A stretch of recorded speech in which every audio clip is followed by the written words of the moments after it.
नमस्कार दोस्तों, मैं ललित सोनी दृष्टि आईएएस की एडिटोरियल एनालिसिस श्रृंखला में आपका स्वागत करता हूं।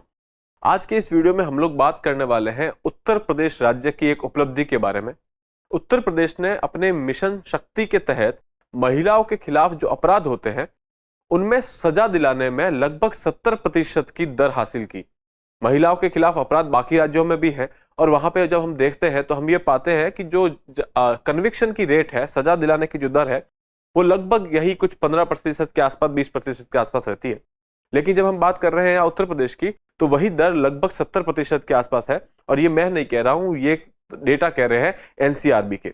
ठीक है, इसी चर्चा को हम लोग आगे बढ़ाते हुए देखेंगे कि आज के इस आर्टिकल में हम लोग क्या क्या बात कर सकते हैं मिशन शक्ति को लेकर के। इसके अलावा ऑथर इसमें क्या कहना चाह रहा है वो सारी चीजें देखेंगे। ये आर्टिकल आपका इंडियन एक्सप्रेस से लिया गया है, जिसका टाइटल है जस्टिस ऑन द यूपी, और you can say justice on the up. फिर Uttar Pradesh has made great stride in conviction rate for crime against women. इन्होंने, आप कह सकते हैं कि एक सफलता हासिल की है जब हम बात करते हैं महिलाओं के खिलाफ अपराधों में सजा दिलाने की दर को ऊंचा करने के बारे में।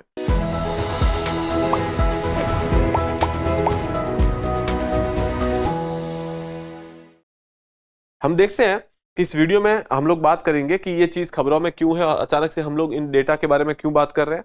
उसके बाद हम देखेंगे मिशन शक्ति है क्या। आखिर जब हम बात कर रहे हैं कि मिशन शक्ति से यूपी ने दर बढ़ाई है अपनी सजा दिलाने के मामलों में, तो ये मिशन शक्ति है क्या। उसके बाद हम देखेंगे कानून प्रवर्तन में सांस्कृतिक बदलाव, कैसे एक लॉ इन्फोर्समेंट में जो है कल्चरल चेंजेस किए गए हैं। यहाँ पे कल्चरल चेंजेस का मतलब है वर्क कल्चर की बात की जा रही है, और जब हम वर्क कल्चर की बात कर रहे हैं तो यहाँ पे लॉ इन्फोर्समेंट ऑफिसर्स के वर्क कल्चर की बात कर रहे हैं, जैसे पुलिस ऑफिसर हो गए, सरकारी वकील वगैरह हो गए। तो उनके वर्क कल्चर में, उनके काम करने के तरीके में कैसे बदलाव आया उसके बारे में बात करेंगे। फिर लेखक का दृष्टिकोण देखेंगे, उसके साथ साथ हम एक अभ्यास प्रश्न देते हुए इस आर्टिकल को विराम देंगे। ठीक है, आज का आर्टिकल जो है लिखा है वृंदा शुक्ला ने। ये एक आईपीएस ऑफिसर है जो कि अभी यूपी में एज अ एसपी तैनात है। ठीक है, और इस आर्टिकल को हम लोग डिटेल में देखेंगे। उससे पहले हम लोग बात कर लेते हैं एक बार मिशन शक्ति के बारे में, और उससे पहले देख लेते हैं कि ये जो है क्यों खबरों में है। राष्ट्रीय अपराध रिकॉर्ड ब्यूरो की नवीनतम रिपोर्ट के अनुसार 2022 में महिलाओं के खिलाफ अपराधों के मामलों में यूपी ने लगभग 70.8% पर सजा की दर दर्ज की है। तो यहाँ पे आप ये कह सकते हैं कि यूपी ने सजा दिलाने के मामलों में लगभग 70% से भी ज्यादा मामलों में उन्होंने कन्विक्शन रेट्स दिखाई है या फिर कन्विक्शन दिया गया है। ठीक है, यह उल्लेखनीय राजनीतिक समर्थन, मजबूत प्रशासनिक इरादे और राज्य के महत्वाकांक्षी प्रमुख कार्यक्रम मिशन शक्ति की सावधानी पूर्वक निगरानी का परिणाम है। यहाँ पे हम बात कर रहे हैं कि 2-3 चीजें हैं जिसकी वजह से मिशन शक्ति अपने आप में एक सक्सेसफुल एंडेवर हो पाया है। वो 2-3 चीजें ये है, एक तो पॉलिटिकल विल है, राजनीतिक इच्छा है जिसके तहत हम लोग उस पर काम कर पा रहे हैं। दूसरा है मजबूत प्रशासनिक इरादे। जो हमारी एडमिनिस्ट्रेटिव सर्विसेज हैं या फिर हम बात करें यहाँ पे लॉ इन्फोर्समेंट एजेंसी वगैरह, उनका इरादा इस मामले में मजबूत था और उन्होंने उस पर कार्य भी किया है। ठीक है, इसके अलावा जो ये मिशन शक्ति है इसमें सावधानी पूर्वक निगरानी रखी गई है, क्योंकि यहाँ पे मॉनिटरिंग की गई है। मॉनिटरिंग कैसे की गई है वो हम आगे देखेंगे। लेकिन फिलहाल राष्ट्रीय अपराध रिकॉर्ड ब्यूरो, वो की जिसे हम एनसीआरबी के नाम से भी जानते हैं, और उसने ये डेटा दिया है कि उत्तर प्रदेश ने जो है कन्विक्शन के मामलों में लगभग 70.8% की दर हासिल की है। ठीक है, अब हम देखते हैं कि ये मिशन शक्ति के बारे में जो हम बात कर रहे हैं बार बार, ये मिशन शक्ति है क्या।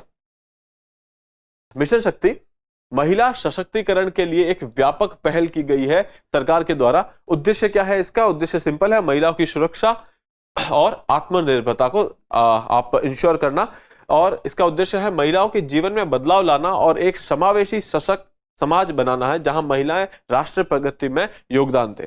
बहुत ही जनरल सा उद्देश्य है, लेकिन बहुत ही आप कह सकते हैं इंपॉर्टेंट है। जब हम बात करते हैं हमारे समाज की, तो हमें पता है कि हमारे समाज में महिलाओं के दर्जे को लेकर के काफी विवाद भी रहते हैं। महिलाओं को अपने अधिकार पूर्ण रूप से अभी तक नहीं मिले हैं। ऐसे में जब उनके खिलाफ हिंसा होती है, अपराध होती है, तो फिर ऐसे पहल करना काफी आवश्यक हो जाता है। और यूपी सरकार ने ऐसी एक पहल की मिशन शक्ति के अंदर में, जहां पे हमें महिलाओं को सुरक्षा प्रदान करनी है और उन्हें आत्मनिर्भर बनाना है। ठीक है, मिशन शक्ति के 2 स्तंभ है। एक, महिला केंद्रित योजनाओं को अंतिम छोर तक पहुंचाना या उनकी अंतिम छोर तक डिलीवरी करना। यहाँ पे जब बात कर रहे हैं तो हम बेसिकली बात कर रहे हैं जो भी ऐसी स्कीम्स हैं जो या फिर ऐसी सरकारी पहलें हैं जिनके तहत महिलाओं को कोई फायदा होगा, उन्हें अंतिम छोर तक या फिर कह सकते हैं अंतिम मील तक पहुंचाना, ठीक है, ताकि कोई भी इन बेनिफिट से वंचित ना रहे, इन योजनाओं से वंचित ना रहे, ठीक है। फिर है कानून प्रवर्तन के माध्यम से महिला सुरक्षा को बढ़ावा देना। यहाँ पे महिला सुरक्षा को बढ़ावा देने के लिए लॉ इन्फोर्समेंट की मदद लेने की बात की गई है। तो यहाँ पे दो तरीके हैं, एक तो जो योजनाएं बनाई है सरकार ने उनका फायदा मिले, दूसरा जो कानून है उनको जो कानून और कानून के आप ये कह सकते हैं अधिकारी हैं या कानून के जो इंस्टीट्यूशंस हैं वो इसमें अपना योगदान दें, ठीक है। आप देख सकते हैं मिशन शक्ति, नारी सुरक्षा, नारी सम्मान और नारी स्वावलंबन, ठीक है, ये इसका गोल है, आप कह सकते हैं इसका मोटो है।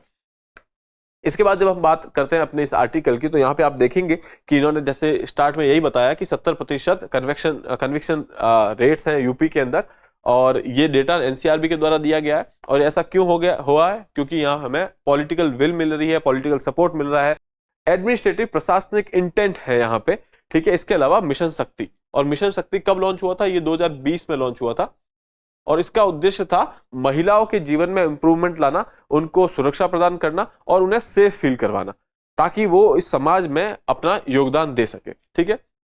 यहाँ पे जैसे हमने देखा कि मिशन शक्ति के दो पहलू है, दो पिलर्स हैं। उसमें से एक था कि हमारी जो भी योजना है उन्हें लास्ट मील तक पहुंचाया जाए, और दूसरा पहलू ये था कि हम इन महिलाओं की सुरक्षा को इंश्योर करें। कैसे करेंगे, लॉ इन्फोर्समेंट एजेंसी की मदद लेकर के, ठीक है।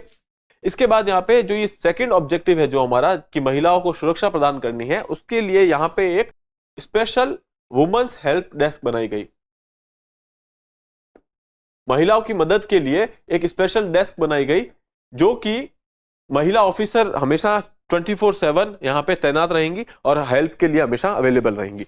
तो ये एक ऐसी चीज की गई जो कि यूपी में अलग तरीके से की गई है, 24/7 women police personal will be available, ठीक है। और यहाँ पे ये स्पेशल वुमेन हेल्प डेस्क बनाई गई है, जहां पे आप डायरेक्टली उन्हें इन्फॉर्म कर सकते हैं अगर आपके खिलाफ कोई भी ऐसा अपराध हो रहा है या आपको कोई भी ऐसी आशंका है, ठीक है।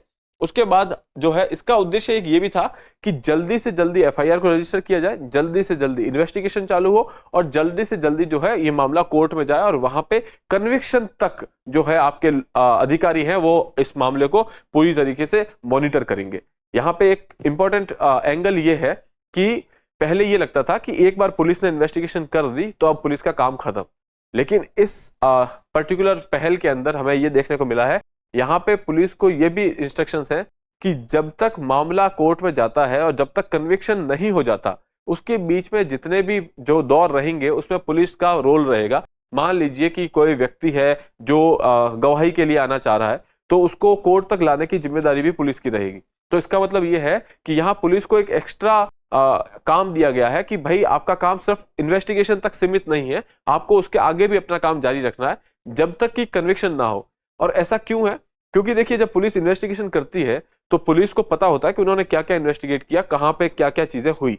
तो अगर वो वहां पे इसमें इन्वॉल्व रहेंगे तो चांस है कि कन्विक्शन बहुत जल्दी हो पाए, सजा बहुत आसानी से और जल्दी मिल पाए। इसके साथ साथ पुलिस को यह कहा गया कि आपको जो है सरकारी वकीलों के साथ मिलकर के काम करना है, ताकि उनको भी कन्विक्शन तक ले जाने के लिए काफी आसानी हो, ठीक है। तो ये कुछ चीजें यहाँ पे की गई है। टोटल अभी अगर देखें भारत में कन्विक्शन हुए हैं कुछ 37,551, ये एनसीआरबी के डेटा के हिसाब से है। उनमें से लगभग 13,099 कन्विक्शन सिर्फ यूपी में हुए हैं।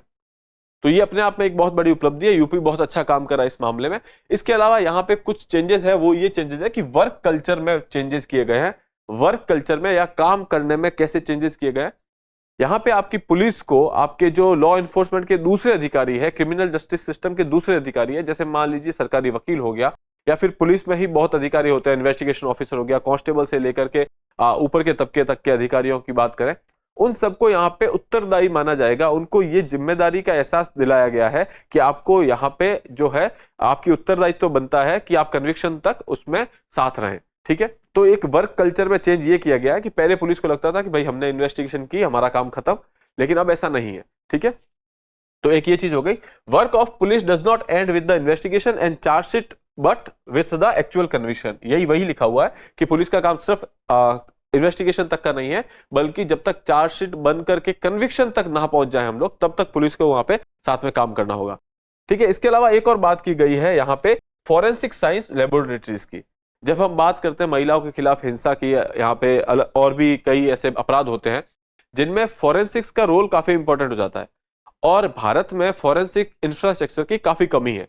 तो यहाँ पे यूपी में उन्होंने अपना एक सेंटर स्थापित किया है, और उसके बाद ताकि जल्दी से जल्दी फॉरेंसिक अपने फैसले दे सके।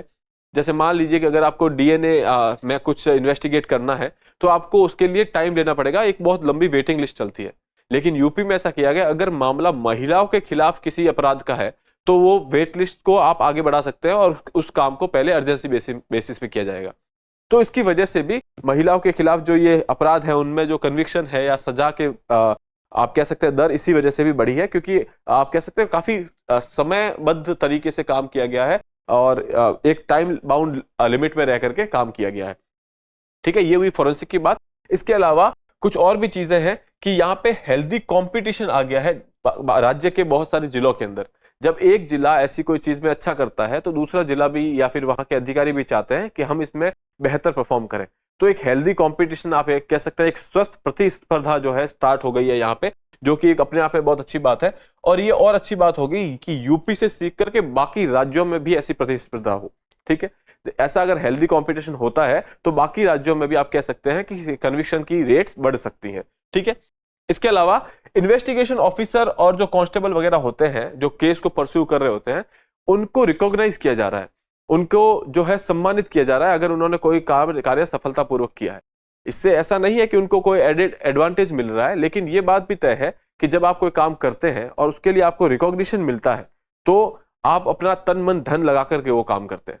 ठीक है, तो वो ऐसा यहाँ पे भी देखा गया है। हालांकि ये पुलिस ऑफिसर्स की ड्यूटी है कि बिना किसी इंसेंटिव के भी वो अपना काम करे, लेकिन अगर ऐसा इंसेंटिव दे दिया जाता है तो काम बहुत अच्छे से, उनकी ऊर्जा बनी रहती।